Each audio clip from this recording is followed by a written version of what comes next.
नमस्कार दर्शक बंधु बढ़ला स्कीमेटिक कनिष्ठ शिक्षकों दरमा जहाँकि वर्तमान राज्य सरकार कले बड़ घोषणा तेज जहाँ गोटे बड़ खुशी खबर देते ओडिशा सरकार बा राज्य सरकार केते कौन दरमा बढ़ला आसतु संपूर्ण तथ्य बा खबर जाना ये भिडियो तेणु भिडियो को प्रथम शेष पर्यटन देखा सहित भिडियो को लाइक कमेंट शेयर करूँ और चैनल को सब्सक्राइब करूँ। तेज बर्तमान ओडिशार बा राज्य सरकार बड़ घोषणा कर समस्त स्कीमेटिक कनिष्ठ शिक्षकों बहुत बड़ घोषणा कर बहुत बड़ खुशी खबर देते दरमा वृद्धि कर राज्य सरकार।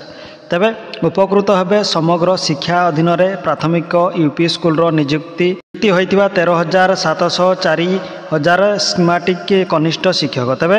तांकर दरमा 11,110 रु वर्तमान 16,000 पारिश्रमिक वृद्धि कर जहाँ गोटे ओडिशा सरकार बड़ घोषणा कर मोहन सरकार तेबे 11,000 रु वर्तमान 16,000 वृद्धि होती तेबे एथिलागी राज्य सरकार वार्षिक हाराहारी 89 कोटी टंका वार्षिक खर्च करिए बोली जहाँ गोटे बड़ घोषणा कर कैबिनेट बैठक तेज दर्शक शिक्षकों दरमा वृद्धि होती तेज 11,000 पाउथवा 11,110 पाउथवा शिक्षक वर्तमान 16,000